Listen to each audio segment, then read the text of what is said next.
3 weeks before our engagement party, my fiancée called me from a coffee shop on King Street and told me she couldn't be with me anymore. She was in love with my brother. My parents sat across from me at the dinner table that same evening and told me I should be happy for them both. Then, 8 months later, they were at my front door at 5:45 in the morning, pale and shaking, asking if I had anything to do with why the IRA had just frozen every account tied to my father's company. My name is Evan. I'm 34. I live in Toronto, and for most of my adult life I assumed my family was normal, loud, sometimes difficult, but fundamentally decent. It took watching them come apart in real time, in my own kitchen, to understand I'd been wrong about that for a very long time. Let me start from the beginning. I'd been with her for 3 years. We met at a mutual friend's wedding up in Muskoka. She was coordinating the event logistics. I was trying not to embarrass myself on a lawn in dress shoes. She had this way of managing chaos that made it look effortless. Like the whole day was a living thing she was gently holding in her hands. I introduced myself by nearly knocking over a centerpiece. She caught it before it hit the ground. That felt like a sign at the time. Things moved steadily between us. She moved into my place in Leslieville, about 14 months in. We weren't rushing, but we weren't drifting either. We knew where we were going. I proposed at a small dinner in December, just the two of us, and a bottle of Niagara ice wine I'd been saving for the right moment. She said yes, before I'd finished the question. The engagement party was booked for early spring, at a winery in Niagara-on-the-Lake. My mother had strong opinions about the menu. My father's main concern was parking. That was roughly the level of involvement I'd come to expect from them. Then my brother came back from Montreal. He'd been at McGill for 2 years finishing his MBA, though you'd think he'd built the institution from the ground up based on how my father talked about him. When he came home, he walked straight into a VP role at my father's property development company, a company I'd been quietly excluded from since I was 22. When I told my father I wanted to build my own career instead of working beneath him, he'd never fully forgiven me for that. But I'd made my peace with it. My brother and my fiancée got along immediately. That was fine, I wanted that. They talked about real estate markets, development permits, municipal zoning trends, things I understood in a practical sense but that he could debate at a level she found genuinely engaging. I noticed they texted often. I told myself it was professional interest. I'm not someone who gets jealous easily, or at least that's what I'd always believed about myself. She called me on a Tuesday, in late February. I was at my desk going over project specifications when my phone lit up. Her voice was careful. Not sad exactly, but measured. The way someone sounds when they've been rehearsing a conversation in their head for weeks. She needed to see me. Could I come to the coffee shop on King, near the streetcar stop? That wasn't a place we went together. That detail alone put something cold in my chest. Before I'd even stood up from my desk. She was already seated when I got there. She looked composed. That was the worst part. She looked completely composed. Her hands were folded on the table like she was about to chair a meeting. I can't go through with the engagement, she said. I think you deserve to hear it from me directly. I sat down across from her. What happened? She looked at me steadily. I've developed feelings for your brother. It's been building for a while, and I've tried to ignore it. But I can't keep doing that to you. Or to him. I didn't yell. I didn't stand up. I think I laughed once. The kind of laugh that's just air leaving your body, because nothing else knows what to do with itself. I asked how long. She said a few months. That nothing physical had happened. That they'd tried to stop it. Then she took the ring off. And set it on the table between us. I hope eventually you'll understand, she said. I don't expect you to right now. She said it like she was being generous. Like leaving before the wedding was a gift she was giving me. She was gone before I finished what was left of my coffee. I sat there for close to 40 minutes after that. Just watching the streetcar roll past the window. That evening, my parents called me over for dinner. I thought they wanted to be parents about it, to actually show up. When I walked in, my father was already opening wine. My mother was composed in a way that wasn't right. Too settled. Too ready. They already knew. I could see it in how neither of them asked how I was. These things happen, my mother said. It's better she was honest with you when she was. My father was more direct. She understands what this family is building, Evan. She and your brother are well matched. I think you'll come to see that. I stared at him. My fiancé just left me for your other son. Hearts are complicated, my mother said. As if that explained anything at all. What I didn't know yet, what I'd only understand months later, was that both of my parents had suspected something was developing between my brother and my fiancée for weeks. Before any of this happened, my mother would eventually admit it, the same matter-of-fact tone she used for everything. Like it had been a reasonable judgment call. She'd wanted to see where it went. Before saying anything. I stopped returning their calls for a while after that. A few weeks of quiet, just me, my work, and a lot of takeout eaten standing over the kitchen counter. Then one Saturday morning in April, there was a knock at my door. My parents, both of them, standing in the hall, with the kind of smiles people put on when they're about to ask for something unreasonable. I let them in. I don't know why. Maybe I was still hoping they'd find a way to surprise me. They've set a date, my mother said, sitting at my kitchen table without being invited to. June. They're keeping it small. They want to use the Niagara winery, my father added. Since the deposit's already paid, it makes financial sense to transfer the booking, rather than start fresh somewhere else. I asked both of my parents, at some length, whether they could hear themselves. My father's face went to stone. We're here because your brother has asked you to stand with him as his best man. I laughed. I laughed for a long time. You want me to stand next to the man who started a relationship with my fiancée while we were still engaged, at the venue I booked, at a wedding to the woman who put her ring on my kitchen table 2 months ago. We want you to show that you're still family, my mother said. That you're capable of being the bigger person. The bigger person, I repeated.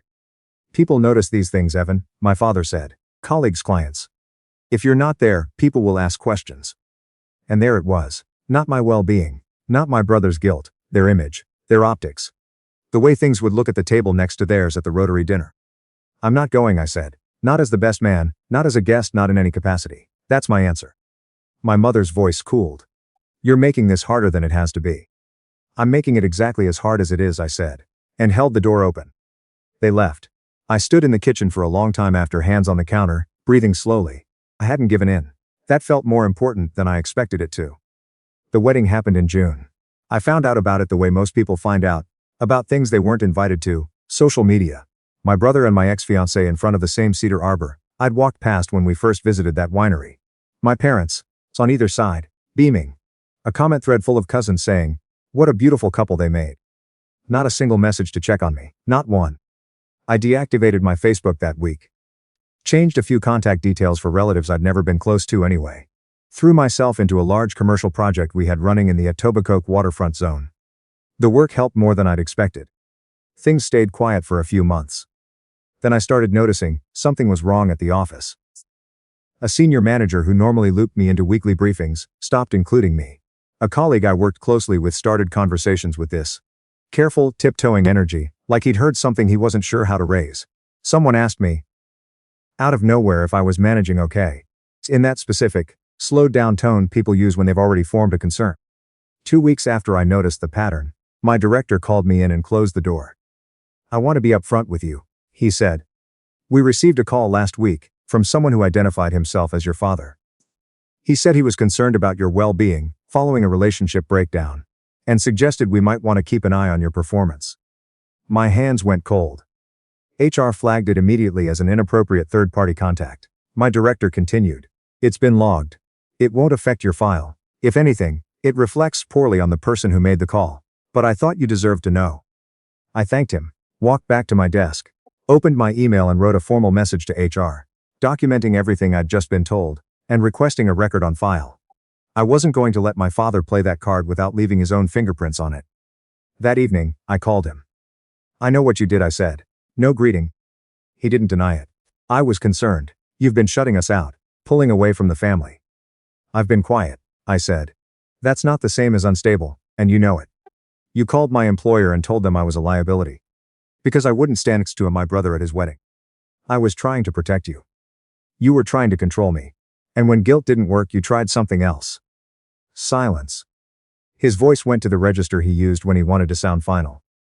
If you can't find your way back to this family, Evan, then maybe we should make that official. Is that a threat? It's a decision. I hung up. A week after that, he came to my door in a jacket and tie, envelope in hand. He looked like he was delivering a court order, which in a manner of speaking he was. Inside was a letter from the family's solicitor. Clean, formal language. I was being removed from the family trust. My name struck from both wills, excluded from any stake in the company, past or future. He'd already executed the necessary paperwork. My signature wasn't required. Just my awareness. I read it through once, then again. You actually did it, I said. You forced the decision. I kept my self-respect, I said. That's all I did. He waited. I think he expected me to beg or to get angry in a way he could use. I gave him neither. I handed the envelope back. Good luck with everything, I said, and closed the door. I slid the deadbolt and stood in the front hall for a long time. Whatever it had been, family, or the story I'd been telling myself about what family meant, it was done. Officially over. I thought that was the end. I was wrong. 8 months later, at 5:47 in the morning, someone started pounding on my front door. Like they were trying to beat it off the frame. I woke up disoriented, grabbed my phone and found 143 missed calls, 81 texts, and a string of voicemails from my parents and my brother, going back to nearly 3 in the morning. The pounding didn't stop. I could hear my mother's voice between the hits. I got up, put a sweatshirt on, started the coffee maker, waited for it to finish. When the mug was full, I walked to the door and opened it. My father looked like he hadn't slept. His shirt was untucked, his face gray, his jaw clenched in the way that meant he was barely keeping something together. My mother's mascara had tracked down her cheeks, her eyes swollen. My brother stood slightly behind them both. He looked the worst. Pale, cored out, like something inside him had already given way hours ago. My father shouldered past me without asking. "We need to know what you gave them," he said. I sipped my coffee. "Good morning." "The CRA," my mother said, grabbing my arm. "They've frozen everything. The company accounts, the trust accounts, the personal accounts, all of it." "The OSC called our solicitor at midnight," my father cut in. "There's an investigation into the Meridian project. They have internal emails, financial records, internal correspondence going back 15 years. Someone handed them everything." I set my mug on the counter. "And you think it was me?" "You had every reason to," my brother said from across the room. "I've been out of your lives for 8 months, I said. "I've never had access to company files. You made sure of that years ago." My father's voice rose. "You wanted to hurt us." "I wanted to be left alone," I said. "You're the ones who showed up at my door." My brother had stopped moving. He was standing completely still, and the color had drained from his face in a way that was different from exhaustion. It was recognition. Something clicking into place that he hadn't wanted to look at directly. "Oh God," he said, very quietly. My mother looked at him. "What?" He pressed both hands over his face. "After the wedding. When she asked me to explain the company, she wanted to understand how it had all grown so fast. I thought she was proud of us. I walked her through the whole history. The original Meridian partnership, the restructuring, how Dad handled the buyout when the project hit delays." My father went absolutely still. "I thought she'd be impressed," my brother said. His voice was barely above a whisper. "I trusted her." "How much?" my father said. "Everything," my brother said. "I told her everything." The kitchen was completely silent. My father picked up his phone with shaking hands, found a number and put it on speaker on my kitchen table. All 3 of them leaned over it, like it was the only source of heat in the room. 4 rings. Then her voice, my ex-fiancée, composed, the faint ambient sound of an airport terminal or a hotel lobby in the background. "I figured one of you would call," she said. My brother's voice fractured. "Did you go to the CRA?" A pause. "Yes." My mother made a sound I'd never heard from her before. "Why?" my brother asked. "We were married. I loved you." Her voice didn't shift. "I know you did. I'm genuinely sorry for that part." "Then why?" "Because your father destroyed mine." Not one person in the room moved. She continued. And her voice was level and deliberate, like someone who had been carrying a prepared statement for a very long time and had finally found the room it was written for. "My father held a 35% partnership stake in the original Meridian development project. He and your father worked on the proposal together. That's documented in the founding agreement, which the OSC now has a copy of. When the project hit delays in 2009, your father restructured the partnership without proper notice, issued new share classes that diluted my father's position to nothing, and forced him out without compensation. My father spent the following 12 years in litigation trying to recover what was taken from him. He couldn't sustain legal costs. He settled for next to nothing in 2019. He died in his apartment in Mississauga 18 months after that. He was 61 years old and he had nothing left." Nobody spoke. "I found your brother at a conference in Montreal while he was finishing his MBA, she continued. "I'd spent time researching your family, the company, the Meridian history. I needed someone with access to internal records. Someone senior enough to have the files and trusting enough to share them. Your brother fit. I'm sorry for how that reads. It's just the truth." "You planned all of it," my brother said. His voice was hollow. "Yes.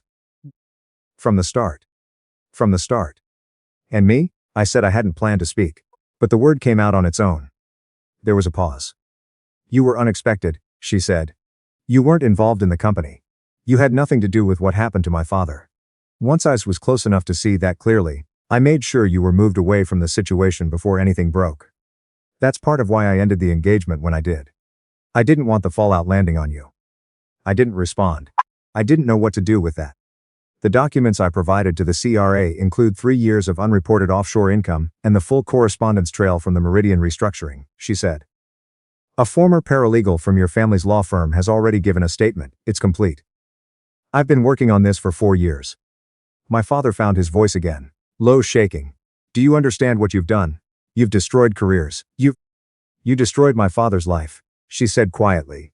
You took everything he built and you didn't lose a night's sleep over it.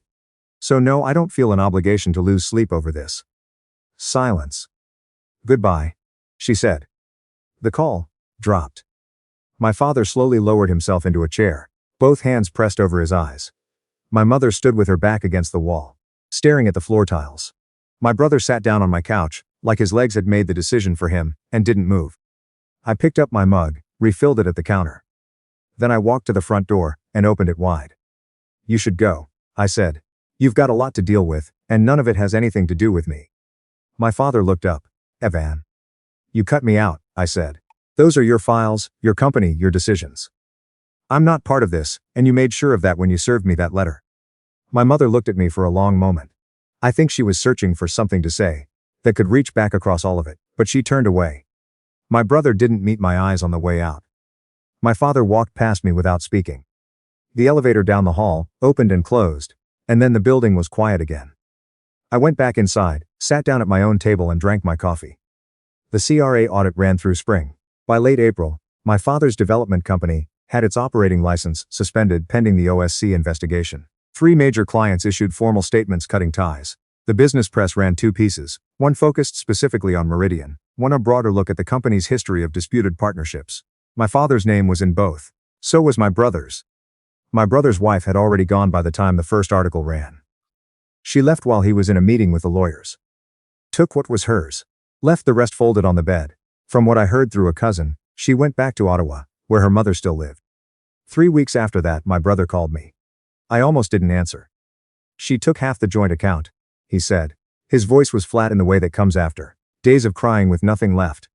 She was entitled to it, I said. Silence. I loved her, he said. I didn't respond to that. I didn't know how to honestly. And I wasn't going to reach for something that wasn't there. I'm sorry, he said, for all of it. I know that doesn't do anything. I know, I said. We didn't have anything else. So we didn't say anything else. That was our last conversation. My mother began therapy, I was told through a relative. I hope it's real work. My father, by all accounts, has mostly withdrawn. A man who used to walk into a room like he owned the air in it, now barely answers the door. I went forward. My director offered me a senior project manager position in October. I took it. The Etobicoke waterfront project I'd been running came in under budget, and 2 weeks ahead of schedule. First time that particular client had seen those numbers on a build of that size. It was good to be recognized for something I'd actually built with my own hands and my own time. I bought a condo in the East End. Not in the neighborhood my parents had always considered the right address, but mine entirely. I painted it whatever colors I wanted. Bought a couch I actually enjoyed sitting on. Nobody came to inspect whether the furniture would impress the right people. And then there was Nora. We met through a friend who worked in urban planning. She was a landscape architect. The kind of person who gets genuinely animated, describing soil drainage systems and tree canopy coverage. Which sounds like it shouldn't hold your attention for more than a minute, and somehow keeps it for an entire dinner. We had coffee twice before it became obvious that neither of us was in a rush. But both of us kept finding reasons to not be in a rush, in each other's general vicinity. One evening in late November we were on my couch, watching something neither of us was really watching. And she asked me, not pushing, just curious, whether I missed my family. I sat with the question for a real moment, before answering. I miss the version I thought they were, I said, but that version either wasn't real, or it stopped being real a long time ago. She nodded like that made sense, without needing elaboration. That's one of the things I've come to appreciate most about her. There's one more moment I want to tell you about. Because it's the one I've thought about the most, since everything ended. A few months after the investigation became public, I was grabbing a coffee near my office. Not a place I went regularly, Just convenient that afternoon. I was waiting at the counter when I looked up and saw her. My ex-fiancée, seated at a table near the window, a laptop open in front of her, an Americano half finished beside it. She looked up at roughly the same moment. We both held that for a second. I walked over. I'm not entirely sure what made me do it, but I did. She closed her laptop partway. She looked tired, not defeated. Just like someone who had carried something heavy for a very long time, and had recently set it down somewhere, and was still getting used to the different weight of her own arms. I heard about your promotion, she said. Congratulations. I heard you went back to Ottawa for a while, I said. For a bit. I'm back now. She didn't explain further. I stood there for a moment, not quite sure where to put the next sentence. Then I said, I don't blame you for what you did. I want you to know that. She looked at me steadily. I know you don't. That's part of why I felt bad about the part that went through you. Your father deserved better. Then what happened to him? Something moved across her face. Not tears, nothing that dramatic, just a small quiet shift. Thank you, she said, for saying that. The barista called my name. I picked up my cup. I didn't hug her, or shake her hand. We just nodded, the way two people nod when they've been through something together, that neither would choose to repeat, but that neither of them entirely regrets having survived. I walked out into the cold Toronto afternoon and didn't look back. Here's where I've landed. After all of it, I lost a fiancé, a brother, and two parents who turned out to be strangers in familiar faces. That's not nothing.